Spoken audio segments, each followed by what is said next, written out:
Alright, apologise for the video quality ahead of time. Videos are not my speciality at all. So, sort of do a quick video on Mongrel Chassis with a setup straight onto an Element Enduro builder's kit, using pretty much just everything out of the box with a couple of sort of minor modifications to make it work. Biggest one being the Panhard Mount. That takes a bit of modding, but apart from that it's mostly fairly straightforward. So start with the skid. So with your skid, basically the stock ones have your little extra tabs that stick out on either side, that are mainly just for sticking your stock sliders onto. Really not needed. I'll actually be trimming mine off even through these pieces, just because this little extra bit is not needed at all, and then it will just give you a little bit extra room as well. You can use a smaller bolt, you can suck that right in, so you just have that little bit more wriggle room, especially at the back if you're going to be doing a motor, your motor facing backwards. Then once you clear that out, you just got a little bit more wriggle room. Personally, I have mine set up much higher just for your anti-squat. Yeah, so nice and easy there. Just trim off your extra tabs, can do it right in here like I will be doing, and it bolts straight up. Same as the SX10 skids, use the same pattern, so that's nice and easy. Your back brace fits straight in, no issues. Your bumpers, now your bumper mounts, I've just got these in with a single on the back and front. Now your second holes do not match up, they are slightly different. On the Enduro, personally I'll just be doing a drill through just to have a screw in there just to hold it from moving around. It doesn't really, even with those screws done up tight. I've been having to force that a bit, but just to stop it moving. Your battery tray, so I've set my battery tray in these holes here so that I can set it low. Now your battery tray, once you mount in there, your brace to mount your battery tray to, and your battery tray's on there, the thing goes nowhere. I could swing this around just by holding the battery tray, and it's not gonna go anywhere at all. Even with a massive battery in it, that thing's gonna stick in there. So personally, that's how I did my battery tray. So you mount in through that hole, just through one on each side, holding it. So it angles up, you can see it up through the top here.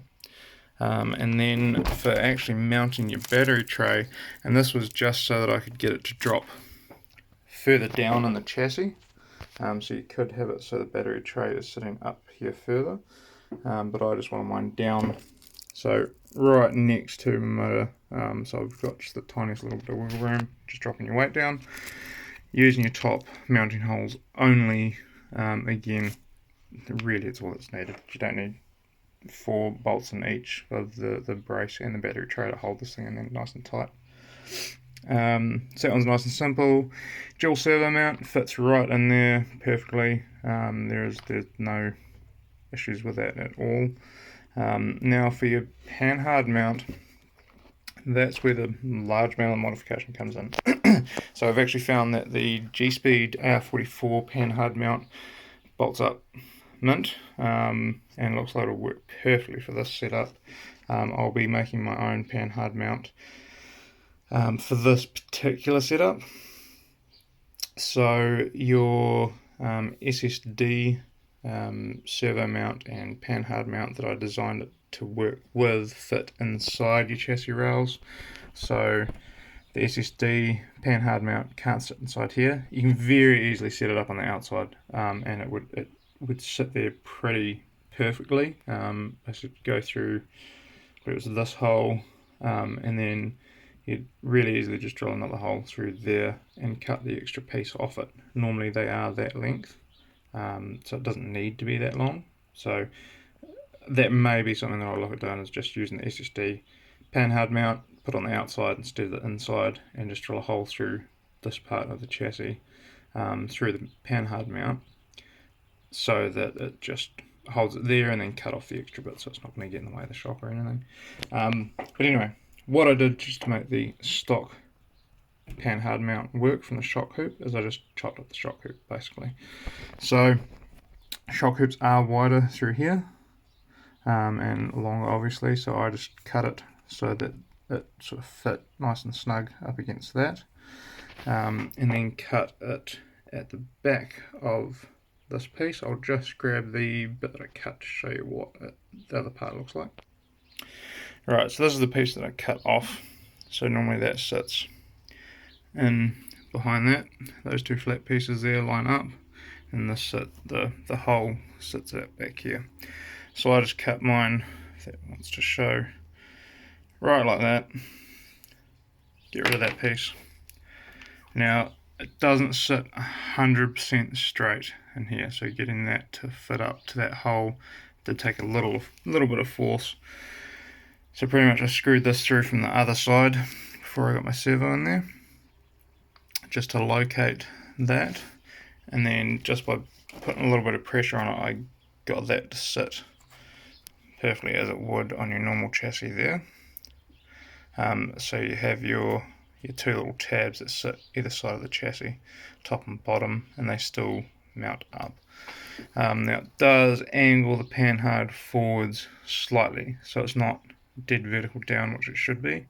So what that has done, if I can get my links to show, is they're not 100% parallel through either way, because it's just twisted that Panhard slightly back and clocked it forwards a bit. But with that, I mean, the bump steer's still fairly negligible. Like there's hardly anything through the travel.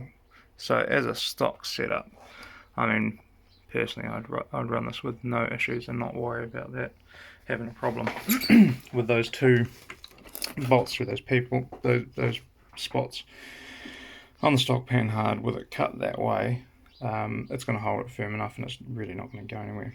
But for those that are wanting to do a full belly dragger setup, so I mean, obviously you're going to be sitting a hell of a lot lower, so your back would end up sitting much lower. I mean, it can go down as low as down there.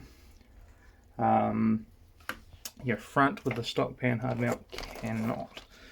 So this thing sticks down so far, so it just ends up the Panhard's actually hitting on your axle housing there, just because it just sits down so far.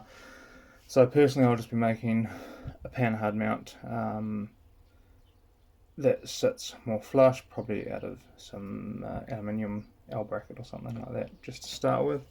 As we said, we have found that the G-Speed 44 Panhard mount works, so that would be another one to do that. That would bring your whole Panhard right up and out of the way, so that your suspension can sit much further down, and your Panhard bar will not then hit your housing so bad. But as far as a direct replacement, it is not. So I definitely don't claim that it is a direct replacement. There is a few minor modifications, what I consider minor modifications, to make this fit. Dual servo mount fits without issue, any modification whatsoever. Back brace fits without any modification whatsoever. Your front and rear bumper mounts, they fit just with an extra drill gone through it, just to place a bolt, just to locate the back so it doesn't twist around, which is extremely minor. The battery tray fits in there, just basically moving the screws around a bit and not putting all 4 screws in the battery tray and that brace, because it's, once that battery tray is on there, it holds that brace where it is and they just don't move anywhere. You can set the battery tray up between this hole up here and this hole here, and it actually fits in there, and then that'll clock your battery tray up more, so it'll give you a bit more upright. If you're going to run an interior that may work for you a little bit better. Don't know, but I just wanted mine as low as I could possibly take it, so I just moved it down. Again, that's not going anywhere. Your skid, real easy. Again, was just chop off your extra tabs because they're not needed there. They just take up extra space, so they do stick out front and back a bit. They come out to, I believe it was about there. So I just trim them off where they needed to. Again, I'm going to trim mine right down because they're not needed at all, and just give me a little bit extra space if I need it. Yeah, and that's it. Apart from that, I mean, it's set up straight out of the box. With those couple of mods, biggest one again being the Panhard Mount. Everything else just went in mint. And this thing's pretty sweet. It looks like it's going to be fairly capable. Yeah, if you're just wanting something to give your enduro that little bit extra, a few more mounting options, better link geometry and suspension geometry and angled skid, yeah, it's going to work. Be made to work if you're not worried about doing a little bit of modifications. Any questions, let me know. Check us out on the Facebook page, flick me a message through there or comment on the video, and I'll try help anyone out that needs it as best I can. Thanks guys.